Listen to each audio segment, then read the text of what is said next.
Why exactly is it legal to get paid to have sex in front of a camera, but once you take the camera out of the equation, it's suddenly illegal?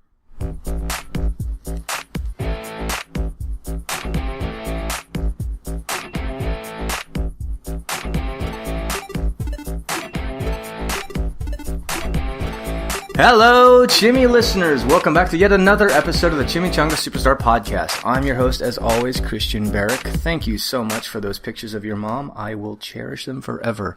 Joining me tonight is the usual ragtag group of Professor Elliot. Hello. And the not as usual, but still usual, Been Better Comics host, creator, lover, and seducer, Jimmy Purcell. How's it going? It's going fantastic. How are you guys doing so far? Doing alright. How are you this post-election weekend? That's enough. That's a long answer. That's enough. Let's. Can we talk about something else? I already came on the show to discuss that last time. Let's not do that again. Okay, let's move on. All right. So show is ruined. Thank you for joining us this week's podcast. We'll see you next week. Yeah.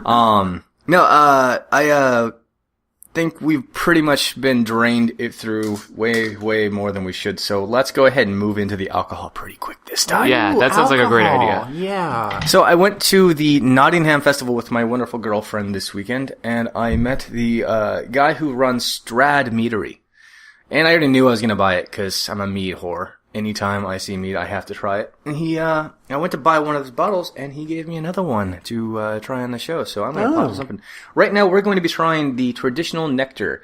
I think it's their flagship mead, as he described it. Okay. He says, if you're going to try it, try this. Please, try this first. So we're going to get their drinks. Apparently right now you can get them online. Okay. And I believe so anyways.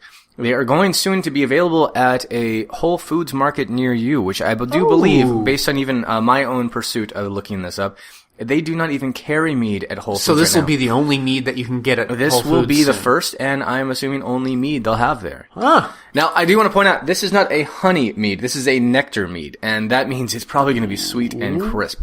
Where was it made? This is actually made, I believe, in Fresno, California. Let me confirm my intelligence here. Well, the reason why I'm curious is that they're always saying to combat allergies, you eat honey. So I'm wondering if this is going to help any, if it's a nectar mead. You know what? That's a good point. I hadn't thought about that. Very interesting. I had not thought about that. These guys were founded in 2011. They wanted to replicate the original mead as far as close as they could, which is, let's be realistic. Mead is the nectar of the gods. Yeah. That makes sense why they went with nectar then, I guess. But if this does do that, that'd be cool if something more local in the Southern California area. Yeah, they do appear to be fairly local here. You can order online at Strad Meadery right now. I did have a talk with a guy, and it is a little hard to ship alcohol. It's expensive, especially the bottle. Oh yes. So let's pop this bad boy, get everyone a little tipsy here. By the way, brand new bottle opener, hand forged by a blacksmith. Oh, that's badass. Give that a little pull there. I'm looking at this. Yank it. Nice little sharp one. Yeah, it's beautiful. Ooh, man, I'm already smelling this. Manna? Wow, I'm excited. This is what got them through the desert. This is beautiful. You want to take a look or have it I'm taking a look. It's amazing, isn't it? Yeah, that bad boy's hand forged. Go ahead and just set it down. Okay. All right. Isn't like this weekend, or is it today that's the Shop Small Day? And now it's coming up. Yeah, Shop Small Day. It's supposed to be go out and buy something from small businesses in your local economy. Well, then, goddamn, I've been doing that all weekend. Good. I like that. And so that's why when you said that I bought this from an actual blacksmith, I'm like, yeah, fuck yeah. Fuck yeah! Keep it small. Yes. No, I was gonna buy a larger knife, and I realized I'm not that dude anymore. I used to buy the bigger knife, thinking that was how you be a man. As you can tell, this thing's about the size of the knife, man. Yeah. Funny story. While I was at this thing, the queen of the fair decided to walk up. I'm just sitting there minding my own business. Now, for those of you listening, I refuse to believe you do that. That I just sit around. Mind your own business. And you would be correct in that assumption. All right. Apparently, let it breathe for a minute, apparently. Just taking a whiff. But, anyway, so I'm looking at this really nice knife. Same make, same thing as the one that you're seeing right now. Distinctively bigger, though, which I don't need that. That's plenty right there. And all of a sudden, there's someone behind me, next to me, behind me, surrounding me. And I look down, they're all wearing red, they're heavily armed. And I look to my right, and the lady who's going through the handmade forks is like, I believe this would be wonderful. What do you think? And she looks at me, and I was like, it's a wonderful looking fork. And she sees me holding the one I got, which is only a couple. She's like, looks small. oh, isn't that a bit small? I was like, depends on how you use it. And then she goes, oh. Like she's still staying in character. Yes, and the guy directly to over my shoulder, which by the way, for anyone who knows me, I hate when people are right behind me. Yeah. I hate it. It just drives me nuts. The guy talks and I'm just like, yes, sir. He's like, how dare you speak to her with such a foul tongue? I was like, foul? I'm talking about a tiny knife. What are you worried about with your tiny little brain? And then she says, oh, well, if that's the case, the fork, what do you think of it? Kind of small. And she gave a subtle chuckle. I'm going to give a little. She gave a subtle chuckle to it. And then it got a little creepy because, and those of you who know, I'm filming a vlog right now for 14 days, and this was being filmed throughout the entire thing. I kept turning the corner, and there she was staring from across the way. Nottingham is a tiny fair compared to most Ren fairs. So no matter what corner I turned, there's either one person I've known or another person I've known and the fucking queen. So I kept referring to her as my creepy stalker ex. Yeah. And someone genuinely took it on her. It's like, oh my god, dude, like he used to fuck the queen. It's getting awkward. And I made a full pass around and the stories got bigger and bigger and bigger and bigger and weirder and weirder and weirder. And apparently just earlier that day, I attempted to kidnap and seduce the queen by, I guess, assailing her in a loving way with the hilt of my sword. And I'm looking around, it's like, fuck, I wish I had a sword. I can't afford that shit. I'm a podcaster, man. Whew, that was a wild ride. So anyways, that's how we got the mead. All right. I say let's give this a try. And the knife, the tiny little knife of So good. that's enough breathing, you think? I'd say so, yeah. All right, cool. What the hell? Hold on. Yeah, no, Professor, you kind of like love this mead, don't you? Here, let's get you some more there, Jimmy. Sorry, I just turned to see his glass. More than it is. This is thick glass, so it magnifies. Yeah, don't give me this shit. No, look at the inside. For those who aren't able to see this, there's barely any meat in this. All right, I can dig that. But when you bring it up here, it looks like it's, that looks stupid. Yeah. I've got less mead than both of you right now. It looks like what people drink coffee out of, like hipster coffee joints. So I'm gonna go ahead and add more to me. Elliot, you could just suck up. Here, this pouring in my glass. Yeah. For those who are wondering why we're going nuts, Elliot has this giant mug, or a goblet, I apologize. It's a goblet, and it's really a chalice. thick. Chalice. It's a chalice. Whatever, hipster. Pimp glass. But it's not nearly enough gemstones in this thing to be a pimp glass. Nah, you gotta fix that. Alright guys, let's take a moment of silence for this delicious thing and let's give it a try. It smells delicious. It really does. Oh, baby. Crisp. Fuck. Nice. And very sweet. But not assaultingly sweet. No. That is nice, light, and casual. Really, really drinkable. I could take a whole keg of this easy in one sitting. I'm gonna have to watch myself. This would get me shit-faced. I'm gonna have to agree with you there. This is for the record, this is no bitch beer, by the way. This is, I believe, over 7%. Let's see, was it say anywhere on here? Yeah, 7.5 by volume. All right. Okay. I'm going to stay here for a while. Yeah, let's hang out. It's a good thing you're going to sit here and record for at least an hour and a half. So, the honey nectar one is fantastic. So, meadery. I got to get that right. Stradmeadery. Yeah. You guys nailed this one at least. I'm looking forward to the apricot. I was actually wandering around looking for the kiosk where you could go buy just a cup of it. And I kept having fun, Yeah. Avoiding my stalker ex and seeing fun people. So I never really got to drink. And at the end of the day, I realized, you know what? I'm about to leave. I'm just going to buy a bottle. It's $13 or something like that for the bottle. Why pay $7 for a single cup of it? Right. So I'm just going to go buy a bottle. So I get there. I'm trying to decide apricot, not apricot. What am I going to do? I don't know. And then I just randomly turn to Kara and say, hey, I bought the regular one. I say, hey, I got something for the podcast. Immediately.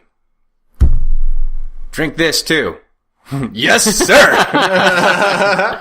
No, he's a great guy, and he was very knowledgeable about mead and the history of it. So I'm really excited to. Have you seen Gallivant? I know of Gallivant. I haven't seen it. The only reason why I ask is because your story of the Ren Fair reminded me that I really want to do this probably next year, where they have a song called "Jackass in a Can," where they sing a song insulting knights. And I kind of want to do that at the fair. Like, gather a group of my friends together. And the song starts out where they just complain. We're like, knights suck. And they start, like, belittling them. And I kind of want to do that. So I've got a fun one for you. Around knights. For a long time, I've been a volunteer and working with Cypher Studios for the Labyrinth of Jareth Masquerade. Yeah. And My buddy does. You guys are friends. Yes, we are. I believe he was actually on the show last Wednesday. I believe so too. Yeah. But anyway, so I was for several years in charge of the merchandising, which mostly meant the commemorative coins they sell every year. Okay. And the knights would always come up saying, Lord Strider, for those who don't know who I'm talking about, he is actually the king of the entire event, the masquerade. Right. All right. He requests some coins to give out. And I would constantly say no. Now, I've only been doing. You would constantly say no? Yeah, I would constantly tell them no. That felt like the end of the story. Just like no, you were like, not I constantly said no. So anyway. So moving on. Topic, movies. So they would continuously come back expecting me to just give them because okay. They're like, well, you do realize I'm a knight, correct? You do realize this is the only thing making money for the show now that the tickets have been sold, correct? If I keep giving them to you in the quantity you're requesting, there's no money to be made here. Right. So what would you like me to do? Screw everyone else over because you're a knight? So I developed this reputation of not being liked by the knights. And I'm okay with this. I'm very okay with this. So it continues down, and the same knight, who I remember distinctly, who I won't name just because he's not a bad dude, he came right up to me, looked at me, and I was like, if I ask for a coin to give to someone, what will you say? Oh, yeah, here's the coin. And his face just goes, what if I ask for two? Oh, I'll tell you, go fuck yourself. And now they all stand in character. I'm horrible. I will always be horrible at staying in character. I'm just me for the most part. Right. And so he stays truly in character. He's like, your mouth is foul, and you should really consider how you speak to your superiors. Like, you see this? I'm your superior this year. And he thinks it through. And suddenly, he just looks disgusted. You are not the superior. I am in charge of everything. I am in charge of the security, blah, blah, blah. And it ended in a very blissful me winning. So where do you think I should sing my song? Renaissance Fair or Jareth? That's why I bring this up, good sir. Okay. I think you should come join us at the Labyrinth of Jareth and sing your wonderful song to say fuck the knights. Because I will provide you volunteers as backup singers. Yeah. I could dig that. What's one of the coolest things about having moved up in the ranks in this you can bring in your own volunteers and sneakily plan things? Yeah. My group, we actually, instead of taking from the volunteer list every year, we bring our own volunteers because we'd rather have a trusted team since we handle money and finances so much. That means we have a small army, and that means I get to make them do my bidding, and I've utilized that. All right, we'll see. I think this sounds like something I can do. One final little note that I was really proud of this year is I have a really good habit, or a bad habit, perspective, of if we need something for display, or if we need something to make some money, or whatever it is we're trying to accomplish, I'll just go downstairs, and if no one is actually using an item in storage, I will just claim it, utilize it, and put it back for the event. This year there was a sign. Now, it said no Christians allowed. My position this year was the exchequer. All right. It says, exchequer, if it does not belong to you, leave it alone. There was distinctly a sign throughout the entire storage and costume area downstairs to me and my people that says, no touchy. Not to anyone else, not general warning. Just you. It's specifically signs, which means they didn't think it would be worthwhile to tell me not to do it. They decided to publicly display it. And I didn't notice this. I was moving too fast during the event, but one of my seconds in command, he actually took some pictures of it on his phone and showed me, and I wanted to go back and just rip one down and frame it. I was so proud of that. But yeah, so definitely come on down and start your song. I'll even throw in some goblins for you. I know some goblins in there. Oh, did you? At least I knew one person who was a goblin. I don't know if she was the goblin the most recent year. One of the coolest things I love about Cypher Studios is how it is so intertwined with everything. Everyone knows someone in Cypher Studios, and yet Cypher Studios is still every year gets bigger and better, and you still always know the same people. So it's fantastic. I mean, I think it's a great group too. If you haven't ever been to Labyrinth of Jareth Masquerade, get your tickets the second they're available. It's to die for. It worth really going. I've been. Yeah. I did a little, if you want to see a little bit of what it's like, I did a little short video about it. Yeah, that was fantastic. Though I've only been there 1 year, and the year I went with someone who had never seen the Labyrinth. Those people exist? Yeah, apparently. So they go to the Labyrinth Masquerade, but don't know anything about that movie. Yeah, and I did not know about this because you just assume that the person you're with has seen the Labyrinth. Yep. Right. But then when the song started that we all have to dance, was it all the world? Like the ball, the dance that they dance. The dance at the ball. Sung by the glorious David Bowie. Yeah, well, yeah. And I found out that the rule is when that song starts playing, and it's late at night, when that song starts playing, you're supposed to dance. You're supposed to stop what you're doing and dance. And I told her, I was like, yeah, this is a song that you have to dance to. And she's like, why? It's like, cause it's in the movie. It's one of the parts of the movie. She's like, I've never seen the movie. I was like, how the fuck are you here? Why the fuck are you here? That doesn't make any sense to me. Did she just get overly defensive? Like, Jimmy or whatever your slave name is? No, I said, fuck this, we're dancing. That sounds like a Jimmy thing. Yeah. That's much more appropriate. Yeah. Well, actually, you and I were having lunch together today in a little lunch meeting, and you brought up the fact that someone didn't know the name of the Millennium Falcon. Yeah. Wait, really? A lot of people that I work with. Cause I always, cause I surround myself with a bunch of nerds, so I just assume that this is the thing that everyone knows. Yeah. And then when I go to, the warehouse that I work at, talking to them, I'm like, these are normal people. This is what they are. Awesome. Cool. So whenever I have a question about normal people, I do a random poll at work. Okay. And a lot of people, the usual response I heard when I was doing the poll is, oh, I should know this. And I feel like they feel obligated by popular culture that they're supposed to know it, but they really don't. So that's usually the response. Instead of just owning up to their lack of knowledge, their lack of nerd knowledge. Instead of just saying, yeah, you know what, I don't know that. Yeah. They stop and they try and think really hard about it. Or at least pretend. Feel guilty. Or at least pretend that they're thinking about it. Which I would appreciate more if they just said, no, I don't know that. Which kind of brings like a whole different perspective, considering the differences between when things first came out that we love so dearly and things are being rebooted. Like they just announced that they're going to reboot Rambo. We're going to start from scratch with more modern twist, more modern military and stuff. Yeah. I'm wondering if we're going to encounter at some point someone who walks up and like, see that new movie Rambo? Crazy, right? Never seen anything like it before. You think that's going to happen? It's already happened. Yeah. Really? That's already happened with stuff. I've never encountered that once in my life. Uh-huh. Not once. I saw a review on Ghostbusters. That was just like that. Oh my god. No. And you'll see like stupid people on Twitter. They'll talk about movies being so impressed by the reboots. Irrelevant whether the remake is good or not. It's very odd to me when people watch a remake or a reboot and then say, wow, I've never seen something like that before. That's really original. Yeah. Well, it happens with like the Magnificent Seven being rebooted, and they're like, how dare you reboot this one? And then the samurai movie that made the original movie about was a reboot. Yeah.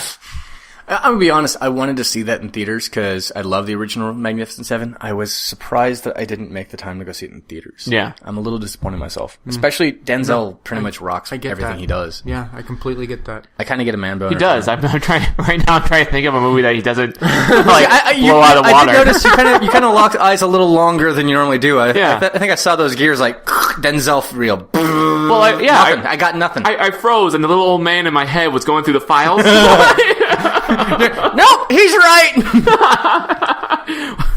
Get back to the drawing board. That reminds me of a movie, what's it called? Dreamcatcher, which had nothing to do with Dreamcatchers. Mm-hmm. It was about aliens infesting the planet with some disease that's like a growing red fungus. Yeah, the dude has like a file cabinet office thing. Yeah. Suddenly I just like imagine that's what you've got for a memory bank. And I figured, you'd at least be up to like, I don't know, Windows 5. Nope. Nope. Moving on. Well, no, because like, there's a short Disney movie called Donald in Math Magic Land. I remember this. When they show inside his head, the narrator's like, "You can't do math with all of this clutter," and he cleans up Donald's head, and I'm just like, "Fuck you, narrator! That's my mess. Don't touch my mess. That's my head, the cluttered head." My head. You don't understand. That dust is distributed so that way if it ever gathers, it brings my most disgusting thoughts and memories to life. Please, for your own good, do not collect it into one location. Yeah, it was scattered for a reason. Every single time. I remember even being a kid, seeing him clean the mine, I was like, this fucking dick. Teach me math. Don't clean my shit up. Oh, this is not your job. No, fuck you, narrator. Stay out of my head. Do not brainwash me. That's how you teach me. That's how you break someone and drive them to pure insanity. Oh, speaking of which, nice segue. All right. No, for a short spell, there was actually a moderator for Nesquik on Facebook and Twitter. Okay. Who was posting the most random, bizarre, frightening things. Yeah. And I gotta look Is it part of their advertisement, their marketing? It was for a while, but apparently it caught someone's eye and twisted them wrong because it's immediately removed and put up with more like family wholesome things. No. I can see if I can bring some stuff up. It's pretty crazy. Well, because Arby's does weird shit, but they're really good at marketing. They do some pretty cool stuff. Well, because they used onion rings, and they made it a Green Lantern advertisement. And it's just like, you guys. I feel like the same guys who do the Arby advertising are the same guys who did Deadpool. They just know how to market to the right crowds. And that takes talent. That takes really knowledge of your market. It takes a willingness and courage to do weird shit. Even KFC, their marketing is spectacular nowadays. The idea that they keep improved. Have you seen that they replace the Colonel so many times? And continuously do so with like well-known comedians? Yes. What I find funny is who is it they replaced with in the very beginning? I thought it was Daryl Hammond, the Saturday Night Live guy. I think so. Yeah. But then they just keep going and going and going with it. And every time it's like a new Colonel wakes up from a bad dream. And he has a cool twist to it. Yeah. Yeah. Like every other comedian like has a new canon twist to it now. Yeah. My favorite so far is Jim Gaffigan. Yes. Oh my god. Because my favorite one is when he's talking to his wife and he's like, I just had a nightmare of chicken. Which is a lot like my dreams of chicken. Honey, remember when I met you? I said you look like a chicken. I'm actually not finding any of it, but it was like just bizarre stuff. Like, this is not one of them, but just to give a reference to what it was like, it was, ever have a wonderful Nesquik flashback? Remember that time we went out and beat the dead hooker and we had some delicious Nesquik and snorted some Nesquik? It was like that crazy. Wow. And it was just like 3 days solid of just like, oh my god, is someone hacking Nesquik? No, it's on every social media. What is going on? That's just something they're doing. Now, but what if someone found out that they had all their social media linked up and took advantage of that and just all he had to do was hack one and all of them follow? Hootsuite account. I love it. And he didn't even like hack it and take it over. He just added a bunch of scheduled posts. Yeah. Oh, would that be beautiful? I wouldn't be surprised if someone saw that someone was doing, like, a company did something that could easily be manipulated for evil.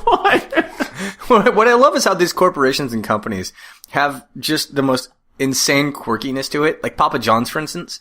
For Halloween night, Elliot and I hosted a bunch of friends, and we ordered the one like their biggest, most giganticest pizza they have. But we used a gift card that was provided to us, and in order to use the gift card, you have to get a PIN. They give you a card and a PIN. In order to use it, you have to give the card number and the PIN. And I had to call and confirm it to activate the gift card. All right. So he's like, okay, now give me the account number. All right. And I read it. I was like, all right, do you need the PIN? I asked, do you need the PIN too? He's like, no. No matter what you do, no matter who you speak to, never, ever give out that PIN. Or very, very bad things will happen. I remember saying that. Pizza. This should not be so life or death. Very bad things, Elliot. I pulled the phone away and I looked at it for a second and I'm like someone getting free pizza? Is like, it's just really bad and you don't want to do it. And like he dropped the voice. I was like, oh, you got really serious, sir. You're freaking me out just a bit. Yeah. Did I hit a trigger word? He has bad flashbacks of the word PIN. Oh god. Don't give out your PIN. Never give out your PIN no matter what. You ever been down to a Ralph's grocery store and you had the wrong PIN? Never again. Never again! Dear God. I even walked out and I told everyone in the room, like, you guys, I think we chose the wrong pizza company tonight. Maybe we should order Domino's. I think they're a little less touchy on Halloween. Now I just want to threaten everyone about giving out their PIN no matter what. Go to their Twitter. You get a gift card. You just go ahead and say, I'm not giving you the account number, but the PIN is. And you post the PIN, and all of a sudden, like, you get 24 hours later, you get a legal notice from 7 days. You wake up naked on a gurney, not even in bed, on a gurney in the hall. Why the hell do I have a catheter? In every hole! Damn it, that was my favorite kidney. Papa John's! Wait a minute. 1 scar? 2 scars? Do I have any kidneys right now? Why does it hurt in my liver when I breathe in? Hurt in my liver. Don't worry, Papa John just told me satin springs will happen. No, he said very bad things will happen. Damn it. Oh, well, that's really different. I kind of wish I hadn't given out that hint. New announcement, brand new toppings at Papa John's. Oh my god. Did they have to give you a membership now to use that? Yeah, you had to create an account. All right. And then you had to go ahead and after the account was created, you have to go through steps to activate the gift card. Yeah. And then after you do that, you have to activate your PIN. Fuck! You can't give out your PIN code. Do they realize that, especially now that weed is legalized, that all these steps for pizza? It's too much. Too many steps. Man, I don't know what to do. I just want to eat my pizza and not leave this couch for the rest of my life. That's my whole motivation for this pizza. I honestly thought that if I ate the pizza while I was this high, the couch would levitate and I could discover time travel, and it's all getting mucked up by Papa John's. Hey, Mom, they're asking me for your maiden name. Can you help me out here? What year was the Berlin Wall removed? I don't know what that has to do with my mushroom pepperoni pizza, but it's a security question. What's the primary export of Denmark? What was the major trade in the rendezvous between the fur trappers? Oh God! I just wanted some pepperoni. Just wanted pepperoni. So Doctor Strange came out. Yeah. Did you guys see it? Yes. I saw it. All right, well, you gotta avoid spoilers then, because I haven't seen it. Oh, shit. Whoa. Actually, my entire review is two phrases. Okay. And I think it's fairly spoiler-free. All right. I loved it. Yeah. Don't be on drugs. Okay. Now, I get motion sick real easily. What do you think? Should I watch it in theaters or no? Because that usually knocks me out. Even all right. So then, even the unknockable. Here it is. My follow-up to that is: if you get motion sickness, take some drugs. Okay. This movie does what not Inception. Inception. Yeah. This movie does what Inception wishes it could have done. Well, see, okay, so Inception is currently jerking off to this movie. Yeah, well, because like a lot of people, whenever I say that I see the previews and I'm worried about getting sick, they say, "How do you watch Inception?" I'll let you know. Inception, the camera still stayed settled. Like they made sure that you didn't feel like you're being twisted around. This one, the camera tilts along with everything else. Yeah. In this one, you pretty much have to pick a character and follow that character. Because if you try to follow everyone, you're gonna vomit and shit yourself. Yeah. Have you been on the new Star Tours? You have, yes. Have you, Elliot? Yes. Alright, so most of the levels, most of the places that they go, I don't get sick. Mm-hmm. But when they go through the comets, I always get sick. Because you have the background going one speed, you have the ship going one speed, and then you have each comet going their own speed, doing their own rotations. So there's absolutely nothing that you can focus on in particular. There's nothing that you can put your focus on. Once we see the comets, I have to close my eyes now. Historically, I don't typically get motion sickness, so I'm not really too worried about that myself, but I can honestly understand why that would cause such a thing. Yeah. It was pretty intense and pretty brutal. But still a lot of fun. But I do believe that Doctor Strange himself was played by a fantastic actor who did him wonders. Okay. One of the biggest issues I've had with Doctor Strange... Was the performance magical? Alright, we're in the podcast. No, actually, he did everything you think he would do. Or marvelous. Really? Sorry. I apologize. God, every time I have you on this show, you just find a reason to ruin my heart. I have faith in you as a guest. Don't have faith in me. How dare you? How dare you? Elliot, your opinions. Non-spoilery. Non-spoilery opinions. I think they did a really good job of bringing the visual elements of Steve Ditko to the screen. Okay. Steve Ditko's illustrations in the comics. I'm going to give you a high five so that the listeners can see that you mentioned the artist. Yeah. Those full page spreads that are just completely psychedelic and difficult to wrap your head around. they bring it into the three-dimensional world so beautifully. It feels like you're falling into one of his illustrations. One of my favorite aspects about it is Doctor Strange is always known for his runes that he creates with his hands. Mm-hmm. And they brought that straight to the screen. Oh my god, It looks so good. And they didn't do something like you would typically see in most sci-fi movies or mystical movies. They genuinely made it like visceral, like it was genuinely something that could be done. Magical that was brought And they forth. even showed really what it looks like not doing it well. Instead of just like, and nothing happens. It shows that there's an attempt and that there is something that could be manipulated, not done well. And they also did a good job at making the character himself a quality character and not just like some chosen one. Right. They give him reasons for being good at what he does. Okay, I'm going to do a little bit of experiment. And to stay away from spoilers because I haven't seen the whole series. But what do you think about Luke Cage? I love Luke Cage. I really enjoyed it. I absolutely love it. They did take a few nods from the comics, far more than I expected them to, in a Netflix series, especially the look of the villain, which was directly out of the comics, I'm not gonna lie. I'll admit, while I've read a lot of Doctor Strange, I'm not as familiar with the comics when it comes to Luke Cage, so while I enjoyed the television show, I can't give any comparison. But what did you think about the television show? Oh, I loved the television Why? show. I thought that they gave the characters a lot of depth, and some people would disagree with me here. Some people think it's kind of beating the audience over the head with metaphor, but I think that I don't even know that you can even call it illusion, but just the direct references to not necessarily Black Lives Matter, but that whole racism in America isn't gone. One of my favorite aspects is actually the decision to wear a black Carhartt hoodie throughout the series. Yeah. And not only the actor, but the costumers decided that they needed to continuously make sure that he was wearing that. He's wearing a hoodie, yeah. And we all know the reference. We don't need to say any names. Yeah. And that's a big part of this podcast is not saying the name of someone who did a bad thing. But I was very happy they did that. Another aspect I liked about it was the character of Luke Cage himself. He was very much a man at a time, if you really stop and think about it. He was not a very modern, moral man.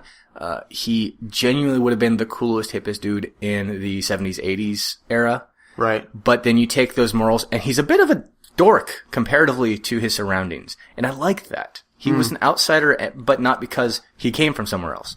His morals, his reasoning, his personality. Old-fashioned? Very old-fashioned.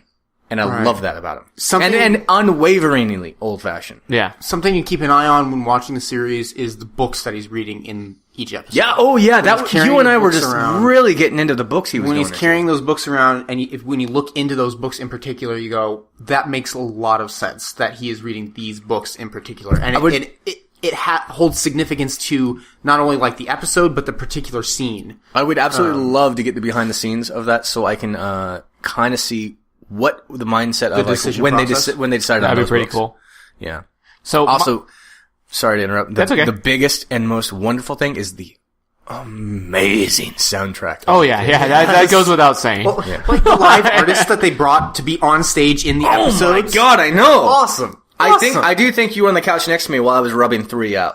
Yeah, I was pretty uncomfortable. Did you look at Elliot and was like, don't make eye contact, but if you do, make kissy faces. I may have been looking away and leaving the room. Okay. Yeah. There's half of it. The show. I was wondering why there was a telescope sticking out of the hallway watching the rest of the show. But compared to, so back to taking from that comparison to how we've moved to Doctor Strange. Yeah. Right. Marvel is doing a good job at flagging all their stuff, except unless, television, ABC and all that shit. They're doing a fantastic job at making sure that the characters are the characters they need to be. They are doing a good job at not taking a cookie cutter of modern day characters and just repeating what we have everywhere else. Right. Doctor Strange himself was his own character. He is everyone can make the easy comparison to this to Tony Stark, or earlier Tony Stark, what we got in Iron Man 1 and 2 perhaps. In terms of stroking his own ego. Yes, but instead, this isn't oh my god, I've screwed up, I have to correct my ways. This is I don't really want this. No, I really don't want this. And he moves progressively as a character, not because of big moral standing or this and that. It's not a personal revelation. It's a gradual, slow process. Yeah, and it's a learning about himself and his situation and where he and again, needs to go. He's still the same character at the end as he was in the beginning, comparatively. Unlike Iron Man, who is like this whole nope, I'm here to change the world. This guy just kind of nope, I'm here to sit here and do magic. Well, to be fair, Iron Man, in that scene where he gets, blown up and he has to build the iron suit to get out of the terrorist thing, he saw his stuff. Own weapons. Yeah, and his friend died because of it. I'd love to actually talk into that for a second, if you don't mind. Well, hold on. I want to reveal something first, though. Put it away. God. My experiment that I want to see, and you proved my experiment, but Elliot didn't really prove it so much, is that you didn't mention at all the villain in Doctor Strange, but you did mention the villain in Luke Cage. And the reason why I mentioned that is because I feel like Netflix is better at making their villains scary versus the movies, they make their villains plot points. Interesting. I'm not going to deny or agree. I will say that you're touching on a right. Well, what are you scared? Which villains in the Marvel movies scare you? No, in the Marvel movies that scare me, actually, surprisingly, it's not the villains that scare me in the movies. Yep. Yep. What I'd like to touch on is I'm trying to avoid some spoilers. Yes, and that's why I didn't. I think that Doctor Strange is leading into genuine territory of full-on scary villains. Okay. I don't think we got that as strong here. This as is we origin. have. This is origin movie. And again, that's where I was about to lead to. That's why this is the first. This is the first full-fledged origin movie we've had in Marvel in a long time. While we've had a lot of films where they've been building and building and building these blocks, here's Doctor Strange coming in to just fuck the entire planet with. Oh, by the way, there's magic. Yeah, and that's important because we're leading into other series like Iron Fist. Well, but the Netflix villains, are you scared of them? Oh yes, yes. I'm gonna say one character, and I want you guys to tell me if you agree or not. The Purple Man. I think he could have been scarier. Agreed. But I'm still terrified of Kingpin in prison. Kingpin in prison is turning out to be one of the fucking most crazy things ever. And what I love about this is because when he shows you that he's not chained up. Yeah. I don't know about you, but that looked like opening a door to see a dog with like a really burly dog that's like snarling at you, and he has no leash. Yep. Right. Oh, I don't want to be here now. I'm screwed. What I also really love about that is walking into this room. I regret everything. In the first season of Daredevil, we do actually get the Kingpin, but he's not the Kingpin yet. Yeah. And this is my perspective. This is not like official from anything, but he's not the Kingpin yet. He is Wilson Fisk trying to make a change. When he gets loose, right now he's literally building power. He's collecting his pieces. He's going to be out one day, and he's going to be in his tower, and that man is going to be scary. And I think you nailed it right there that there is no chain on that man in prison. Yeah. Right. Imagine when he doesn't have a wall. Oh my God. But I think that Netflix is better at scaring us than the movies. Well, to be fair, Netflix also has much more longer, time? much more hours to fill, which gives them the capability to give us more character development, which also gives us the ability to make us far more terrified for the well-being of this character. So, Possibly. But then you mentioned Purple Man. That first scene where he's in the house with the family. Oh God, that's terrifying. And that's not even like a whole week of episodes. That's just one scene. I'll be honest. One of my biggest fears is an absolute lack of control. Yeah. If my willpower disappears. Well, that Jessica Jones is a trigger warning for everyone. Right, yeah. Actually, it was funny that we were talking about this just before the podcast. Yeah. How it's a soft announcement from someone that we might be getting She-Hulk potentially. Yeah. And I was talking like, oh, good, we needed something more lighthearted. And you responded with, well, it's Netflix. It might not be lighthearted. To me, you compared that to Jessica Jones for a split second. I thought, well, let's be realistic. Jessica Jones instigates trigger warnings to people who didn't have trigger warnings. Yeah. And that's probably like the most accurate review I've given of that series. And that is not a bad review. That is an outstanding 2 thumbs way up review. Right. If you haven't seen Jessica Jones, go see it. I actually, surprisingly, not because of the character, but because I've been a huge fan of Daredevil for so long. I liked Jessica Jones far more than season 1 and 2 of Daredevil. You shut your... I pissed him off. You are... No, sir. No, sir. No. I'm happy now. All right, bring it. Let's do this. Ridiculous. This is what's happening right now. Daredevil is fantastic. This is a superhero that we haven't seen. Going to disagree. Okay. this is a superhero that, like, most of our superheroes nowadays have to just murder their villains. They just write out murder our villains. We don't have a hero to actually aspire to. Now, I haven't seen all Luke Cage. So far, he is that kind of hero that you'd expect in comic books. Jessica Jones? No. Nope. Daredevil. If someone's gonna die, she'll kill the guy. One of my favorite aspects of Daredevil is when he's even talking to the Punisher, and he says, you know what? Just this once, I will kill. And Punisher's like, wait a minute, what? All that time I was telling you have to kill and you're finally saying it? I didn't really think you're gonna do it. Like, that's bad, because then you just become me. You're supposed to be You're the good guy. You're the balance here. If you're doing this, then there's no balance. And I like it that he really dramatically does the 180 while in the conversation with Daredevil, and he says, I'm gonna kill someone. He's like, don't do it. I'd like to touch on another aspect of the same, the morals right now. What I'm really hoping for that Marvel is willing to do, and I do believe Tom Holland has shown interest in this. I would love for Spider-Man, just even if it's just for like a 5-minute moment, to cross paths with Daredevil. I would love for that to be a moment, because I think one of the biggest moments. I don't think they have good communication between the places, between studios. Netflix versus film. I don't think so. Netflix, However, ABC, movies. I think they're building up to it, though. I hope you're right. The downside is, I think, Elliot, I think it's going to go the opposite direction we want it to go. I think it's going to go Netflix to movies, not movies to Netflix. But I feel like ABC and Netflix. I think ABC does a better job connecting to the movies, right? But the movies will not connect to. But they ABC. had Sam fucking Jackson. Yeah, and they had the president from Iron Man 3 be the president in Agents of S.H.I.E.L.D. Good. Yep. They had I always forget his name, but he's the bad guy he's the politician from Sin City. It's like Booth Powers. Oh, I know who you're talking about. I can't remember though. Yeah, he was in the council in the first Avengers movie, and then he became an agent of Hydra in Agents of S.H.I.E.L.D. Really quick, and they had Lady Sif. They're really good at I did see that. Yeah. Really quick, going back to what I was going on is, the reason I want Spider-Man to cross paths with Daredevil is because, the two of them actually do a lot for each other. Spider-Man is this young kid who hardly has to put out any effort to do what Daredevil does. And seeing that will always give Daredevil hope that he can keep going. Let's take the wonderful incident in the first season, and there's a similar awesome incident in the second season where he's in that hallway fighting all the thugs in one long shot. Yeah. Now that Daredevil himself gets winded, just completely beaten down, and barely makes it out of that. Exhausted as fuck. Yeah. Spider-Man would go in that same situation, go have a hot dog, and then go do it all over again 3 more times throughout the night before he goes to bed, not even sweating.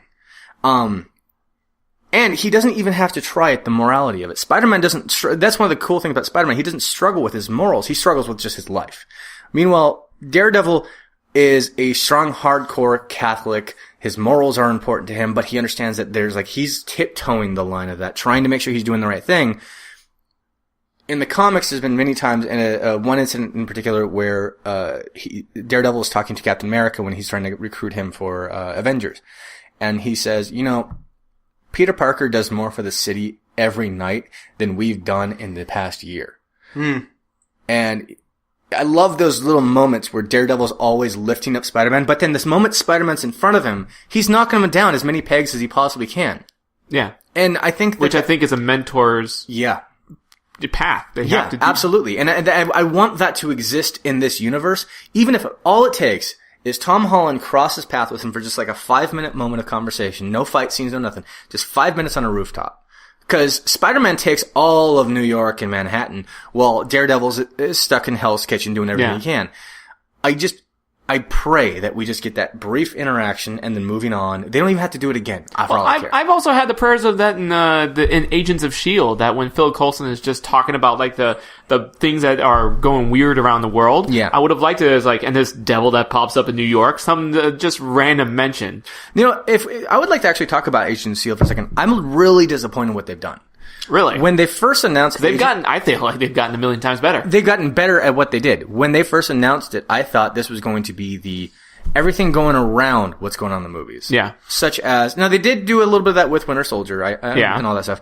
What I was really hoping for is, instead of its own individual hardcore story, that we got characters who are directly afflicted and dealing with the fallout of all these events, such as, stuff happening during the events of Avengers 2, how to clean up New York City. Cause let's be realistic, that city was demolished. Yeah. I wish that there was a lot more interaction. I also wish they didn't dissolve S.H.I.E.L.D. so fast and do all the weird stuff. I feel like they tried doing that in the first season and realized that it gives no reason for people to come back for the next episode if they don't have a season arc. Okay. I was under the impression that there was enough backstory to everything that they could tie it all in and continue the themes going. That would be your hope, and that would be something that would be cool if they were able to achieve that. But instead, what they did is they still made their stories for the most part, like not in the reveal. And I'm still a few episodes behind in Agents of S.H.I.E.L.D., so I don't know how they dealt with Doctor Strange, if they did. But this season, they have introduced mysticism. Yes, they have. And I don't know if it's a spoiler, but I know how the new Ghost Rider gets his powers, and I was really happy because stay away from that. I kept saying that was going to happen. I kept saying, like, all right, you know what? As from a writer's perspective and creator's perspective, I want them to do it to where this happens, and seeing just a clip of it happening makes me feel like, cool. So we have a lot more backstory to play with. Yeah. Right? I feel, though, that they've been handling Civil War better than the movie did. You think so? I do. Because I haven't watched any of the new stuff. I was actually very discouraged since the end of season 2, so I've stopped watching. Okay. Did you see any of the Inhumans thing? I saw clips. Because they're handling X-Men even. they are, the Inhumans are the X-Men. They are the mutants. Well, let's be realistic. Fox still has the X-Men. Of course they did better. Yeah. But it's a third grader with a crayon and one dookie could do better than Fox. Because like the government dude, I forget his name, General Talbot.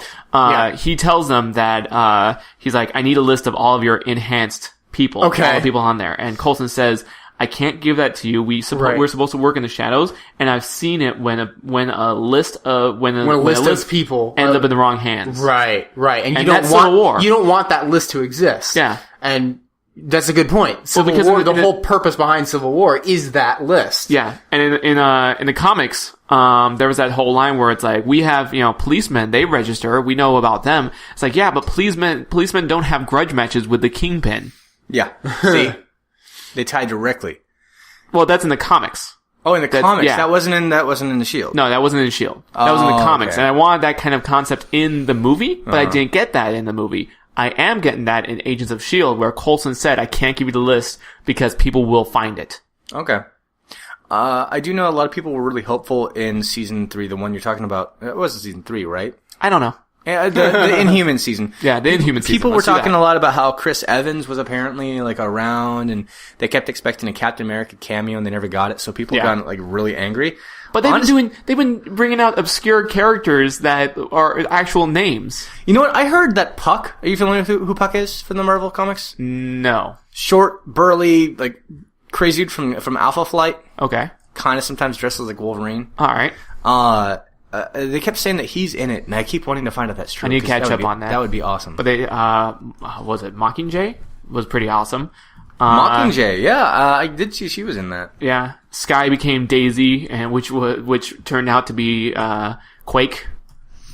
Quake from the short little miniseries they created, and then kind of stopped using her in the comics for a while. Yeah, and she's Quake. Really? Yeah. Oh, cool. She started as a hacker, and now she's actually cool. Yeah. What is she, an Inhuman or something? Yeah. Oh, okay. Kyle MacLachlan was there as Mr. Hyde. Oh, Mr. Hyde made it in? See? Look at this. I'm just telling you. Sorry for the spoilers and everything. I guess I'm going to have to start watching this shit. Yeah. They do obscure stuff. In the beginning, they were more like what you wanted as far as being just the effects of the movies. Mm-hmm. And it was not compelling because they needed a villain to follow, so Well, I still assumed that it would have that, and I still assumed there'd be like a lot going. Like I assumed there'd be like Chitauri would have hidden away, or they some did other that. thing. Yeah, okay, cool. Yeah, and that was the most boring episode I've ever seen. Well, you know what? In all honesty, I am asking them to do things, yet I haven't pursued following and watching the rest of them. So maybe I am being a bit of a dick here. Yeah. Thank you for no problem. I'm agreeing with you. Well, thank you, you fucking twat. Yeah, no. It's gotten a lot better, and it's gotten to be one of the most interesting shows on TV for me, for nerds. TV actually is TV's lost me a lot. I like a lot. I don't have a lot of TV shows I'm interested in. I actually really have gotten into Supergirl, which I thought I wouldn't, because The Flash had me for a while, lost me. And then Green Arrow barely ever had me.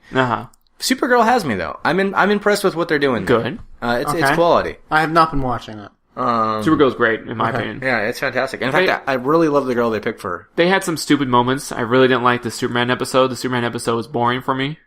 Well, they do what I think a lot of anime does. Happening? What? I keep hearing that like the moments with Superman in movies or TV shows. When Superman shows up, it's like, his character makes it boring. No, the dude that played Superman was fantastic. Okay. Yeah, the dude from Teen Wolf. But there's something there was really something stupid where they're like, there's like a bank robbery, and they're like, hey, you want to help me with this bank robbery? I was like, really? Fucking 2 Kryptonians going against a bank robbery? This is bullshit. This is overkill. Ooh, wow. Yeah, no, that's unnecessary. Yeah, and then they had, I'm worried about spoilers, but this is a few weeks ago. Metallo. They were only weak to the kryptonite that Metallo had, only when the chest was blasted at him. But they had like this guard on the S that made him somehow, okay to stand against kryptonite. And that's why TV loses me, because they run out of ideas with sometimes, and they just kind of give like plot device A or B. Yeah. And that's all we get.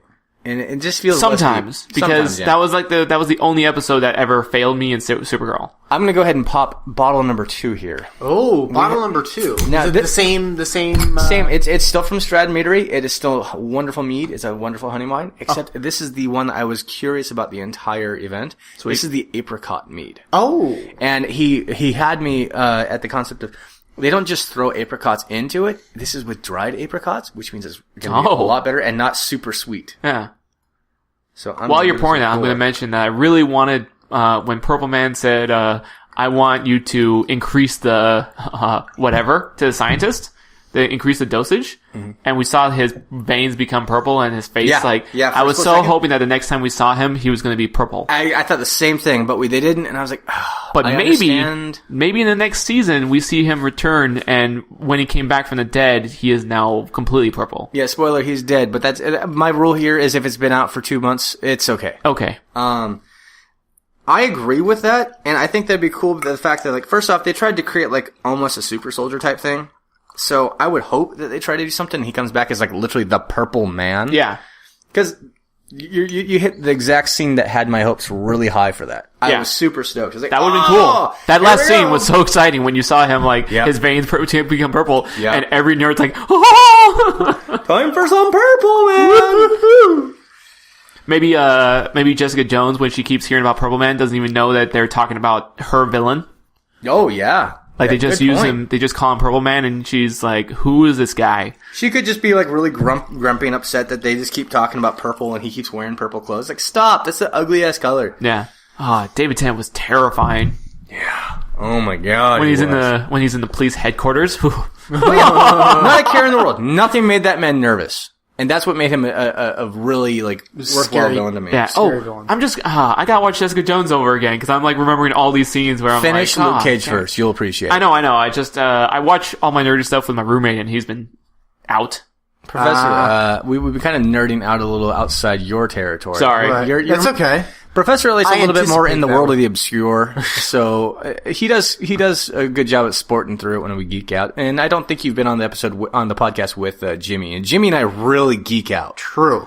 I think the last time you were on, we just hit the final Suicide Squad trailer with all our might. Yeah, that was pretty much the majority of the podcast. I nerd out hard. Yeah, like there was this one. I did an interview at Las Vegas Comic-Con, based in Las Vegas. Okay. And everyone asked, like, the guys, the guys were asking everyone, what power would you like? And I was watching everyone's answers, and they were really, like, easy answers, where they're like, oh, speed, flight, super strength, invisibility. I was like, would I be able to, would a power ring fall under superpowers. Is that okay? And I started getting really nerdy about that. Where I'm like, all right, cool. Power ring, awesome. I would get yellow ring because I really like to. I like the ability to instill great fear. Right. What I really liked actually is this week, and I showed it I'm going to show it in the vlog as well. Yeah. I liked how you took a conversation between us and you twisted it to make me the Orange Lantern. Yeah. Well, you wanted all of them, and I had no way of putting the orange ring into that thing that the whole rant that you were doing, and so I thought it'd be funny at the end, making it so that that's what really is the issue. I showed that to my girlfriend, and then I had to explain to her who Larfleeze was. Yeah. And then she went back and read it again, and my girlfriend being like the anti-geek, like she's so far from being a geek, she just started busting up laughing like I've never seen before. And she's never read Green Lantern once. She hardly even knew who Green Lantern was. You should let her read the Larfleeze Christmas special. Oh my god, it's so stupid. I love it. One of my favorite comic books. So let's veer away a little bit from the geeky. So the professor here. I'd love to take a sip of this. Yeah, I was raising this up because So it smells amazing. It does. So let's take one more moment of silence for the apricot. Well, first of all, l'chaim. Bless you.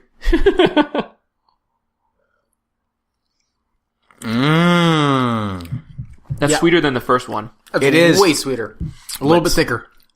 But really good. Apricot stands out. Like it really stands out. And it does taste like a dried apricot. Not like just straight apricot. Yeah, which is not bad.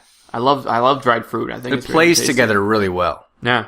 I love this one. That's really good, because a lot of times whenever you have a flavored drink, you're like, it's not really so much, I can't tell. A lot of times they enhance the sweet and they enhance the flavor, and you just kind of get overflowed. Yeah, I always think it's funny whenever someone's like tasting wine, it's like, you can totally taste the wood that they used when they were doing this. I'm like, there's definitely an oak barrel, old world. Continue.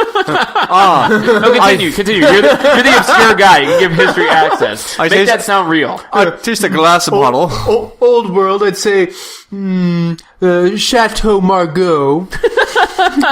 Can you give me a 1983? I believe a monk spit in this one.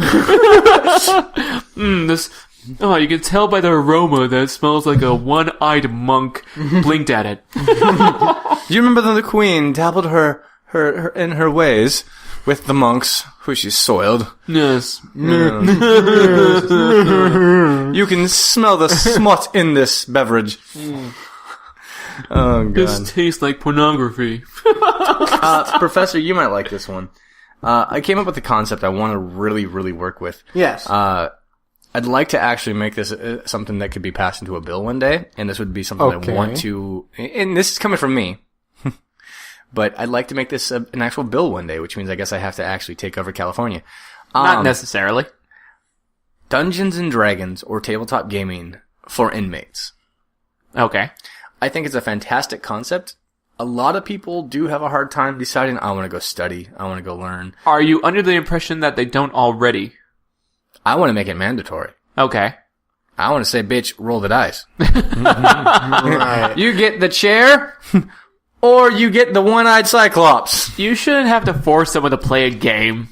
Fuck you! Although, that would be, Have you ever seen the Saw series? That was effective as shit to rehabilitate those people. I know this sounds horrible, but a lot of geeks disagree with me, but I'm not a fan of D&D. I think you would if you play my style. Alright. In my style of playing D&D. Because the moment the person gave me a character sheet, I was like, fuck, this is homework! Yes, but here's the thing. If you lose, if your character dies, you die the way the character does. So if your character gets beheaded, it's my responsibility as dungeon master. I have to cut your head off and kill you. Alright. In those means. That doesn't sound... I'm out. I don't want any of that. You don't want to take that risk? No. Be a man. Never. Be a man. I have never wanted to be a man. If that's what being a man is, then I think I'm out. Yeah, I'm out. Well, fine. Fuck you in the wrong. Your game sucks. You sound like done with that game. You sound like Pinhead with D&D. Either way, I'm going to go ahead and make this a thing, and I'm going to make people die in prison via head choppy. Didn't we vote against that sort of thing? No, it's head choppy. Yeah. Right. We may have voted against it, but do we know if it passed or not? No. I actually think it didn't pass. Professor Elliot, do you have stupid shit for us tonight? Sure. Smart shit. I apologize. Smart shit. Stupid smart shit. Stupid smart shit. Yeah. Yeah, so I do believe it is time for another segment of Smart Shit with Professor Elliot. Yay! Okay, so today we are talking about dolphins and sex. Hang on, let me take my pants off. Yeah, good idea. Perfect. Awesome. They're off. That's much more he didn't even just say that for you guys. He actually did. Did just take off his pants. To be honest, they're still around my ankles. I can't wait that doesn't make it better. I can't wait until there's a video feed for this podcast. It's gonna be my god! So for the record, we are going video soon. I have a man constructing a bar. Yeah. Which I'm really excited about this one because the bar is going to be broken down, and I could take it to conventions, and that's going to be my table at conventions. Yeah. And it could be shorter, so it's not going to be like it's going to be like bar height. It's going to be table height, like typical.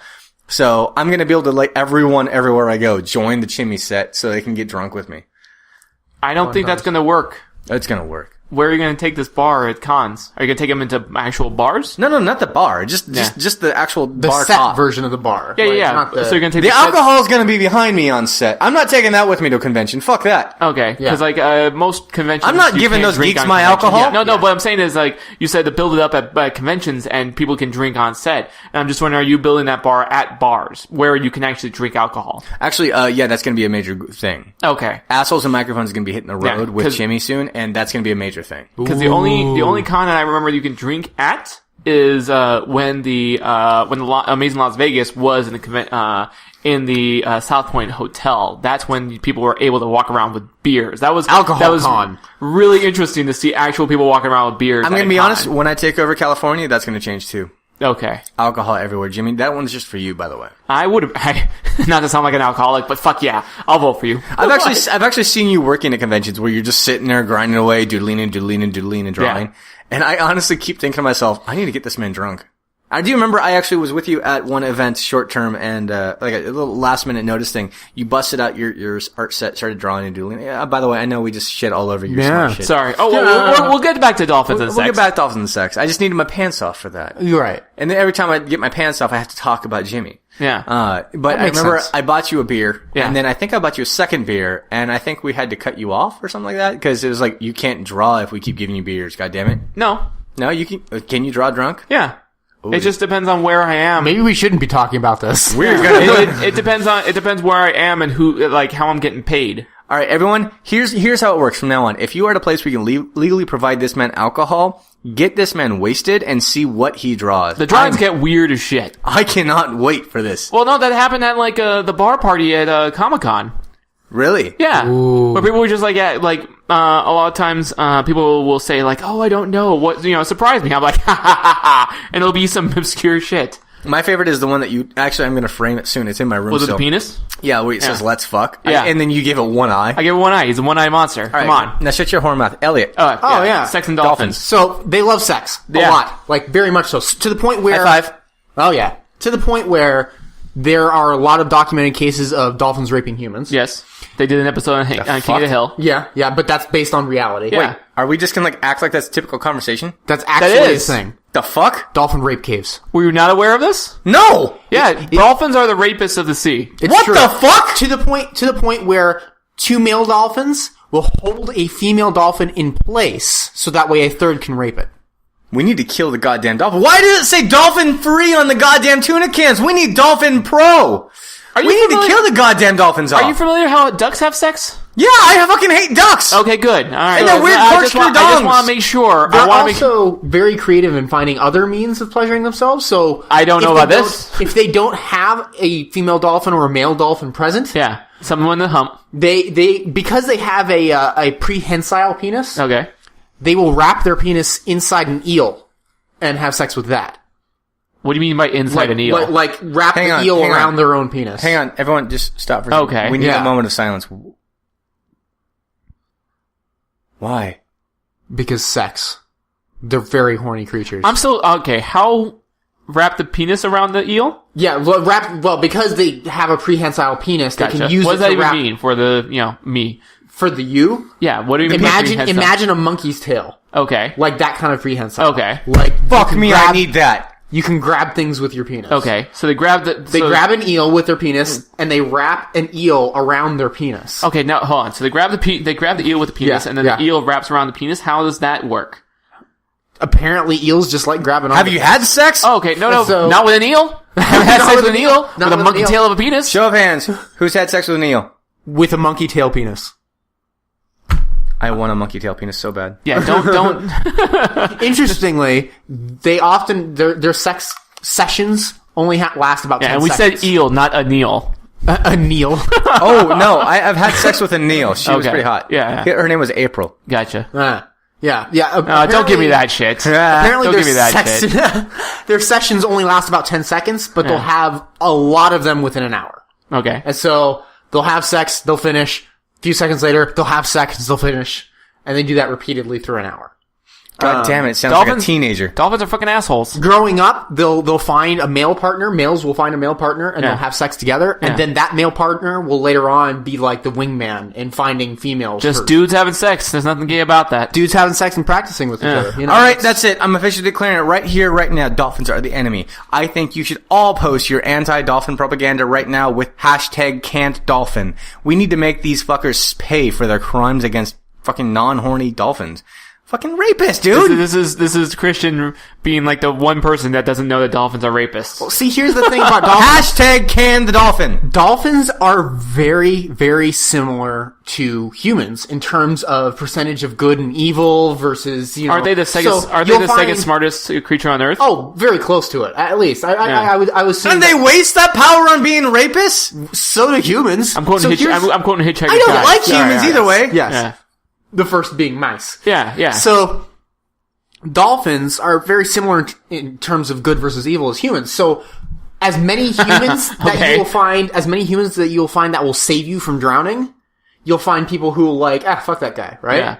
Same thing with dolphins. Worse, there are cases worse with dolphins. Fuck dolphins. There are some dolphins in some cases where dolphins have actually brought people who are drowning further out to sea. Yeah. Like, this guy's drowning. Watch this shit. Yeah. I'm going to take him out to sea and he's going to drown. Have you heard about what they do to sharks? Oh, god damn it. What do they do to sharks? Most creatures will, swim away or they'll try to avoid sharks. Dolphins, they swim, they jab their gills with their nose so that they suffocate underwater. Yeah.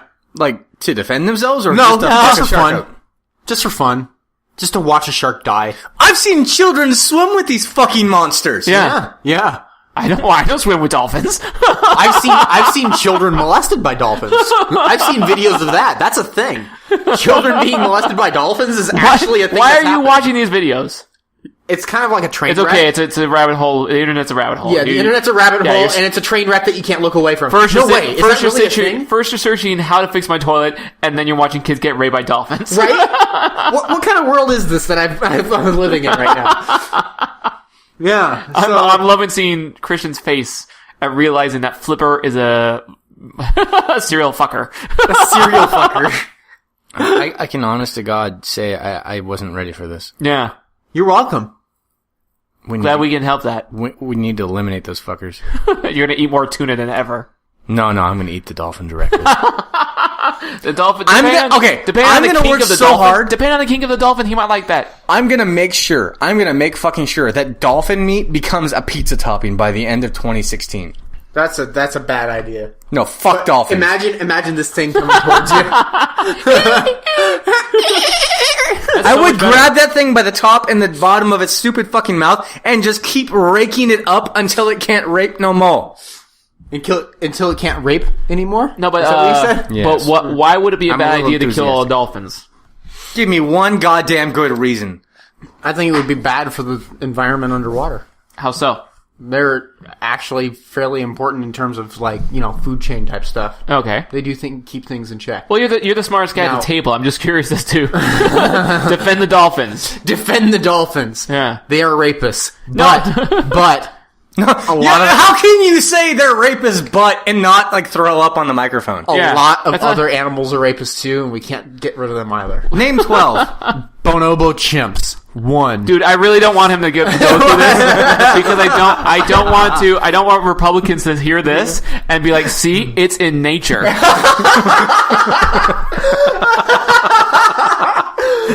What would that's why I hate the from nature What would you argument. Do? It bugs the crap out of me when potheads go, but it's natural. No, stop it. Just because it's natural does not mean it's good. Yeah. Okay? Black mamba snakes have natural venom. does not mean we should be injecting ourselves with it. Australia, prove that nature sucks. Actually, I would have taken Australia for a full-fledged all 12 answer, by the way. Yeah. No, Australia. What I love is my girlfriend really wants to go back to Australia, and she wants to go as a couple. And I keep thinking to myself, like, oh, that'd be great. Could we, like, stick to Sydney? Yeah. Stick to the coast, the beaches. Yeah. You know. Do some snorkeling.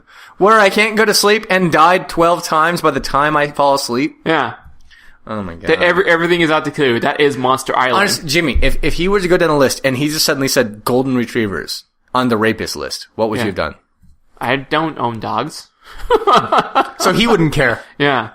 But I'm pretty damn sure there are some rapist golden retrievers out there. Let's get, well, yeah, I want to see your list. You have more rapist animals?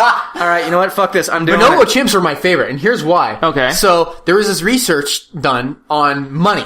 Alright. On the creation of money in creatures that don't have it, right? Okay. So they gave bonobo chimps a bunch of plastic money that they could buy food with. Alright. And they wanted to see what the bonobo chimps would do with the money. Did they do prostitution? Prostitution was the first thing. The very first thing they did was buy sex. There was literally nothing else to do with the money. They're like, oh, wait, we can buy things with this? Oh, I know what I'm doing. Oh my god. Where was the study? Baby. Where was the study? There's an entire website called Rape in the Animal Kingdom. Yeah. What the fuck? Well, yeah, of course. Come on, rapists have to defend themselves. You know, honestly, I just think to myself, like, this world's worth saving as long as the humans get their shit together, and now I just lost that. Why? I thought we were the only ones that fucking, like, cross these lines, and this is disgusting. No!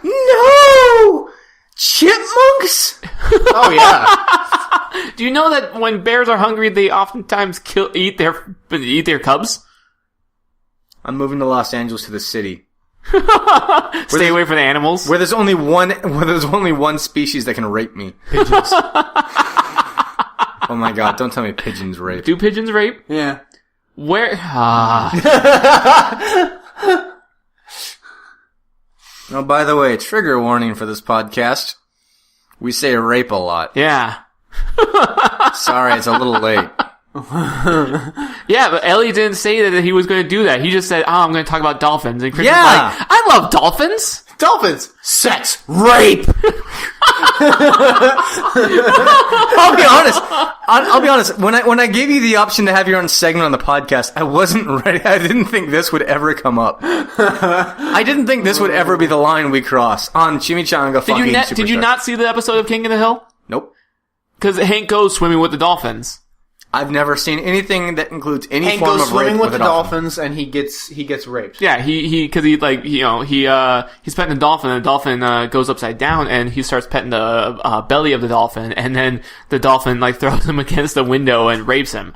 And I think that's the only animated cartoon that's ever had any amount of rape in the show. Legitimately depicting it, on screen. On screen. Well, on TV at least. So the Ghost in the Shell trailer came out. Yeah, Ghost in the Shell. Ghost in the Shell trailer came out. Oh yeah. So I'm it's weird because I know that they whitewashed the main character. Which, okay, I'm not defending it with this comment at all. Yeah. I'm wondering if there's any chance that they just really looked for quality actors as opposed to racial things. Doubtful. But go doubtful. On. Yeah. Of course, in this world, it's doubtful. I'd like it to where we cross the world where that's not a thing, because we do live in a world where we have some wonderful actors portraying characters who were predominantly white in the past. And I had hoped that this was one of those cases of, we're just not caring about race anymore. But it really does look like they give a shit about race, and that pisses me off. Yeah. It's because the people who are funding the movies care about race. That being said, we've talked about this before. Everyone else is talking about it constantly. So I'm going to go ahead and say, we got the elephant out of the way.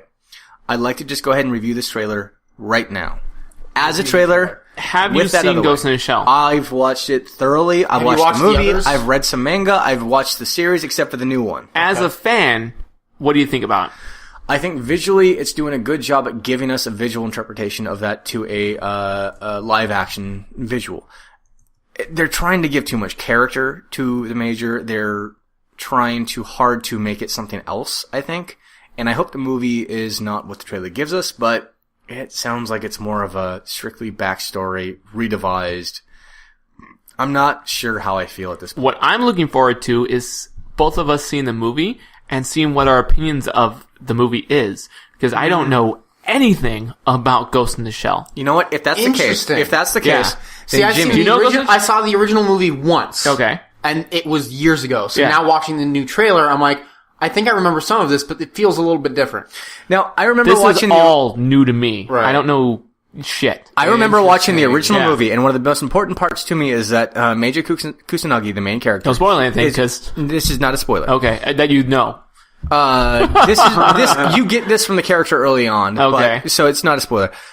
This is a character so determined that she would rip her own body apart to accomplish her goal. Right. And I mean literally rip her body apart. And, that had me hooked from the get-go. So I watched the continued series. I went and watched read a few of the manga. I'm not a huge manga reader. Yeah. And I was hooked. This coming out is, I'm fearful this time. I really am. And for first teaser trailers, I'm usually not that guy. Jimmy, I would like to propose that you and I go together to see this movie. Okay. And talk about it directly afterwards. Okay. Because I'm always in love with the concept. Ever since my sister and I went to go see the trilogy, the original trilogy, the prequel trilogy of Star Wars. Yeah. She had never seen the original movies, and I had. Oh. And we had some fantastic conversations with that. Now, moving on as a more mature, quote, a man, I would like to, see about having a wonderful conversation about someone who has no concept of the past material versus myself who does. And I like to consider myself an open-minded man about these kind of things. I like to try really hard not to hate something before I've seen it. See, I was debating whether or not to see this in theaters at all, because I really don't like whitewashing characters. Right. I get that. I'm an artist. I'm all about being true to the original art form and not pandering to the audience and being like, oh, look, it's a big name. What's interesting is this is a very localized issue. So this is a very American issue because we're a big melting pot and it's supposed to be like, you know, all people, different cultures and races coming together and that should reflect in our media, but it doesn't. Whereas if you go overseas, you go to Japan and they're like, so what? Yeah. I don't care. It's an actor. Like, why do you care? Yeah. But in America, it's very much an issue and there's a lot at stake here.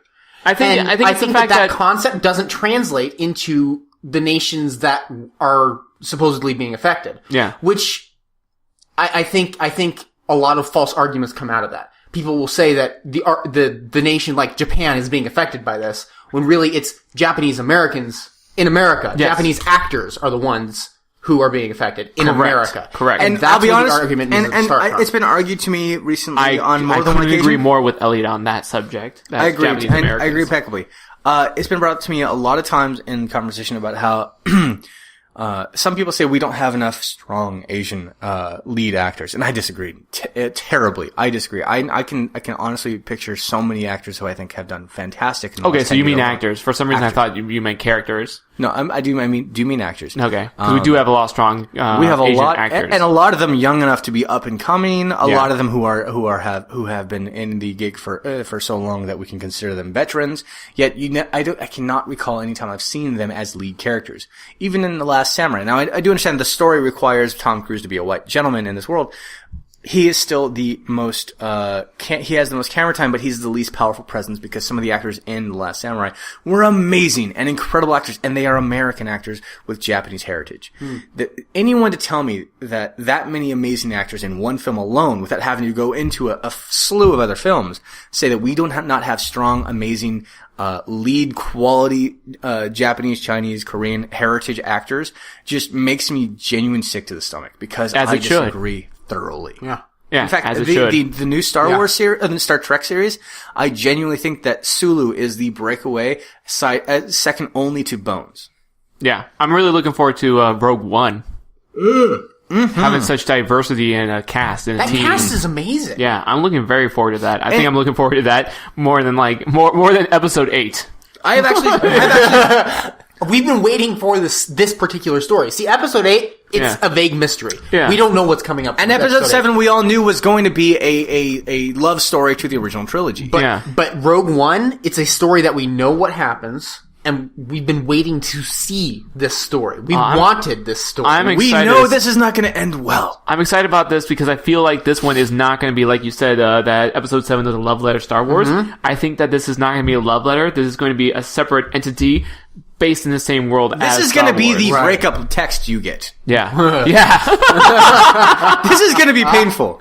Because seeing the AT-AT filmed in that kind of environment, at that kind of angle, is beautiful as One fuck. of my favorite things about the trailers I've seen so far is, in fact, the environments we see. Yeah. We don't see too often in this franchise. And even more so is the fact that the Stormtroopers are back. The traditional look, and they've evolved to show, they've got a Stormtrooper for every goddamn environment, motherfucker. I'm looking forward to seeing an AT-AT in an island environment that looks beautiful with palm trees at every fucking place. And I'm really looking forward to seeing one step on Jar Jar. Because we all know for a fact that Jar Jar's like, oh shit, I started this whole thing, it's time to go hide. I remember one of my coworkers, they said, I wonder if they're gonna get actual Darth Vader and James Earl Jones in this movie. And I was like, do you want a spoiler? Cause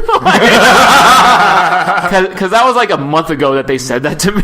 Oh no, I do believe I cranked off 3 times. Yeah.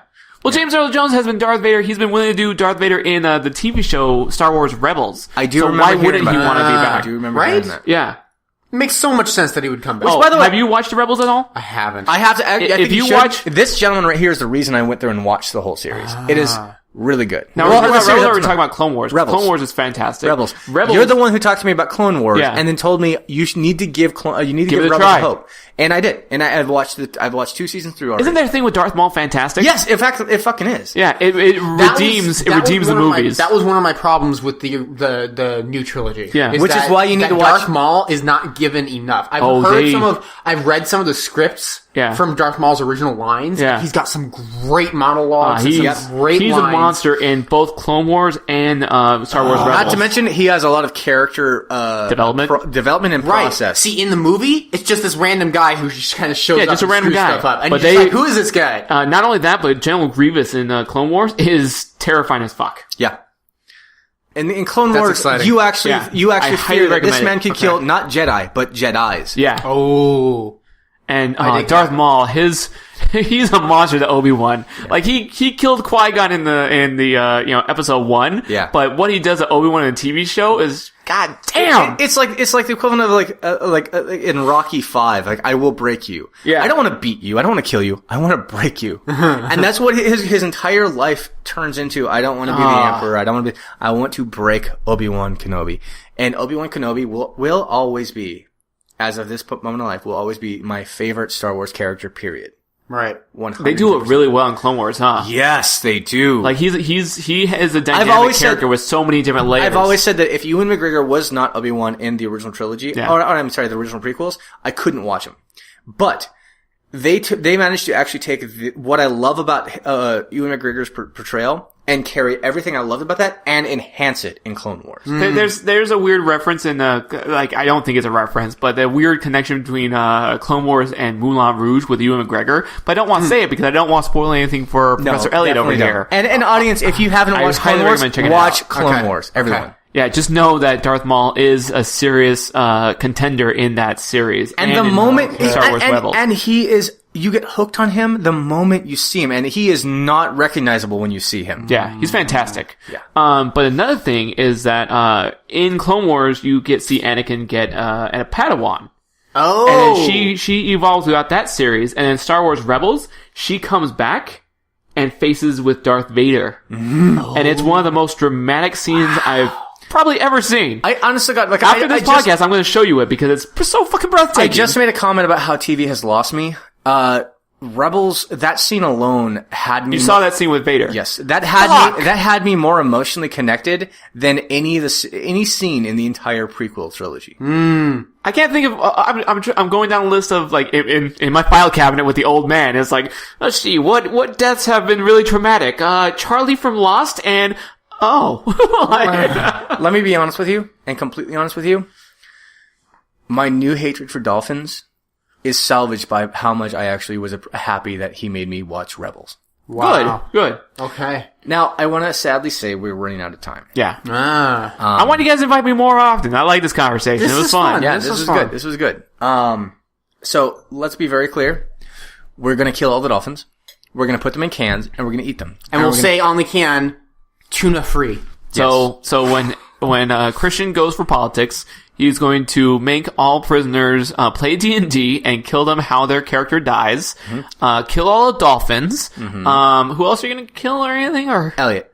Okay, cool. Oh. Well, I feel like that's going to happen anyway in your Fantastic Feasts, everything. No, that motherfucker's going to kill me. Okay. All right. Jesus he tried. Christ. I saw it with Just the wait for the chartreuse. spicy episode. I saw it with the chartreuse. He almost did. Yeah. Yeah. Man, you had trouble breathing that night. I did. Oh my God, I didn't know about that. Yeah, that's trouble. Okay, so after we stopped filming, we'll do this really quick. After we stopped filming, I actually was like, all right, I'm going to get to bed. And I went to sleep, and I woke up not even an hour later. Like, I could breathe out. I could push what little I had out, which was a mistake, by the way. But I couldn't get it in. Did you sound like, Reagan on Exorcist? Like, no, I sounded worse. Okay. I sounded genuinely like someone's throat. A foot was on my throat. Gotcha. So I go in the shower and I do the drowning trick that I learned from my grandmother, which is, by the way, do not do it. It's essentially you waterboard yourself so you can breathe. Yeah. It's a bad idea. Did you confess to some major war crimes? No, but I did confess to myself that I really enjoyed having sex with one ex who I told her I didn't. Okay. Yeah, no, it was pretty bad. And then I finally get that out, and I'm stuck, like, hunched over so I could breathe for, like, a couple hours. And I kept thinking to myself, we need to keep an EpiPen on set. At all times. Yeah, that's definitely been determined at this point. Yeah, so we've upped our game. Good. Which, by the way, speaking of Fantastic Feast, for the last shout out I can possibly do before I give them a chance, this week, we have Fantastic Beast and Where to Find Them comes out in theaters this Friday. This Friday? This Friday. Oh, shit, I gotta buy my ticket. Yep. You should come join us. We're gonna go ourselves. Are you seeing it at midnight on Thursday? Probably not. Well, that's all I can do. We need to. Thursday. Go. Because that's the night that it comes out. We have plans Thursday night. What? Oh, yeah. Spoilers. Okay. We can't exactly reveal that to the public. Gotcha. Interesting. But so we cannot. But we will be seeing it this Wednesday, and we're going to be in full regalia of our Fantastic Feast event, and we will, what's the theater we're going to be hitting up, Elliot? We're going to be going to the Edwards in Ontario. Edwards Theater in Ontario. Because if they're long enough... Ontario, California. If there's a long enough line outside, you can talk to people in the line. Jimmy Purcell, would you like to come and throw out some drawings to some people? I don't know if they'll be able to provide you with a table if they provide the table, I can't. I'll let you I get off work at 11. I have to be there at the midnight showing. Okay. Yeah, so I'm out. Okay. Well, so we'll be there, and we'll be in full Fantastic Feast regalia, and if you're lucky, maybe we can feed you a little Fantastic Feast in line. And stay tuned to their Facebook page, because then they'll make sure to let you know where they're going to be. Right, and make sure to keep an eye out for our new Fantastic Feast episode.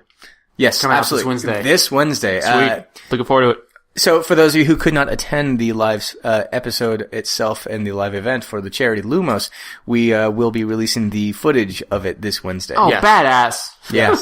Yes. Live episode. Very exciting. And then the week after that, we're doing our behind the scenes, the making of for that episode. The nightmare stress that was this event. Nightmare. Oh my God. Like, genuinely, you guys probably will not understand how much Elliot and I were at each other's throats the night before. Are you guys going to do it again next year? Because I feel like we can start planning for it right now. We're planning more events. Not necessarily Why not Fantastic Feasts? No, it's Fantastic Feasts, but not necessarily Fantastic Beasts. Yeah, but having like a Harry Potter event every October would be pretty cool. I say, well, let's just do a spooky October event next year, period. Just in general. Yeah. You're the Halloween guy, aren't you? Yeah, I'm definitely the Halloween guy. You could help us plan out some particularly spooky foods. Let's put it this way. The next time there's a Fantastic Beast movie coming out, we're going to be there, and we're going to make an event for it. Oh, they said that there's going to be 5. Whoa. There you go. Right? Wow. You get 4 more events of us. That's a lot of Fantastic Beasts movies. I agree. That's a lot more than I Were we closing out? I didn't mean to bring up any more news. I can edit this in post. Come on. Oh shit, I'm not professional as shit. Yeah. It's okay. We still have 2 minutes left. But yeah, it's insane what they have planned. That's a lot of movies. Yeah. I heard Johnny Depp's in the new one. Next one. Let's get him on Fantastic Feast. Okay, sounds good. Jimmy Purcell, cool if you can do it. This is your last chance. Give us some shout out where we can find your work. You can find me on Facebook. It's Jimmy Purcell. Find the Snapchat profile pic, and that connects you to everything I do, from Dark Crusader to Been Better to Good Cop Cat Cop if it ever comes back. A3 Publishing. Those are all those things. BeenBetterComic.com is another easy way to find me. I've been on this man's comic strip several times. If you're a fan of this show, as long as we keep on interacting with each other, you're going to be in more and more comics. He does tend to take his everyday life interactions and enhance them into the wonders of comic strips. But I think I write you guys well. Oh yeah, I love the way that you write me. And my girlfriend says I like the way he draws you. So yes, if you're a fan of me and the Professor, definitely take a look. And if you're not a fan of me and the Professor, fuck yourselves. Okay? How did you even make it to the end of this episode? If you hate Christian and myself, if you don't like us, honestly, thank you for listening to this podcast. I love you for being my audience, but fuck yourselves if you hate us. It's pure hatred drove them to listen to the entire thing. I hate them. No, he doesn't say fuck you. In fact, he says if you hate us, hate share us. I hate these people. Listen to it. Listen to how much I hate this man's fucking whiny voice. Fuck these people. He's a dick. Sir, subscribe. You. Thank you for subscribing. Professor Elliot, talk to us about your bullshit. Oh, yeah. Check me out. Professor Elliot is my YouTube channel. ProfessorElliot.com. You can find all of my projects. And Professor Elliot on Facebook. And the new thing? New channel is not ready yet. Not ready to talk about. There is a new channel coming up soon, and it'll have my other projects. Talk about it. I'm excited because this man does a lot of really cool stuff on his channel, but he has to keep it to the theme of that channel. Right. The work Document he has, the obscure is the tagline. The amazing things this man comes up with on the day-to-day basis, you'll never get to see. So I don't like it. This man is finally capable of unfurling his loins. He tried to get me to go to a clown hotel. I was a part of that planning process, by the way. Clown hotel next door to a graveyard. Yeah, understand. Shit. He had a brief conversation with me, and we didn't even need to converse about it. We both decided instantly, we need to get Jimmy there. Yeah, I see you guys looking at the computer screen and both being like, the ultimate Halloween episode. Understand, Jimmy. That would be the worst. Jimmy Purcell, we are still intending to find a way to get you on that property. Congrats. We will make it happen. It's not going to happen. It's going to happen. It's not going to happen. How much money? I don't know, and I'm not going to say. Why would I even tell you the answer of the money? If I really don't want anything to happen. $1,000. Definitely. Okay, you heard it here. We need to do an Indiegogo. All right, to here we go. Jimmy Purcell. Indiegogo, GoFundMe, Kickstarter, doesn't matter. We'll make it happen. No. We're going to make this happen. $1,000 for Jimmy Purcell to go visit a clown hotel that's next door to a graveyard for a special Halloween edition. And I do believe there were murders at this hotel, yeah? I'm not sure you don't even have to say that. I may or may not be making this up. You don't even have to say that. But you don't even have to say that. This is a man who's afraid of clowns. Circus in Las Vegas will never get my patronage. Honest to God, I think I could say those murders and might comfort you more. $1,000. That's much more feasible than I was expecting. Well, in that case, too late. It's on the $1,000. It's already on the record. Let's do this thing. $1,000. That's bullshit. Now you only get the money. You only get the money at the end of the episode. Yeah, has to go through the filming. Yeah, why would I not? Yeah. I don't want to cheat you guys out of it. If you raise $1,000... Awesome. Okay, we've got a goal. You're gonna get... Tell you what. Tell you what. Yeah. If you raise $1,000 and you put it to a good cause, I'll do it. There's the Jimmy Purcell I know. If you put it to something like against the to help the protect the water protectors against the pipeline, I might be willing to do it. Interesting. Okay, Jimmy Purcell, I knew you'd come out of this one. Okay. All right. By the way, last brief note. There is still, with all the political drama, a very large scale event going on with the pipeline and the Standing Rock tribe. Right. Make sure not to ignore this with everything going on. Make sure not to neglect all. Don't forget about it. I know we're all scared, but this affects them as well. So do not. This affects us all because they've been inspiring other people to stand against pipelines that burst on a regular fucking basis. If you're gonna even pretend fracking's, you know what? That's for another show. We'll make it happen. Sorry. We're out of time. Actually, you know what? Before we go, I want to point out, if you need to donate some money to this group or find out what they need, go to nobakken.com, NOBAKKEN.com. Anything you give to them will help a lot of people, and it will definitely help the rest of us as well. This is a long-term event. This is not just this year. This is not a 2016 disaster. This is going to affect all of us forever. Yeah. Also, Jimmy, thank you for being forced to get sucked into a clown hotel next to a graveyard. If you guys raise up that money for good cause, I'm willing to do it. It's happening.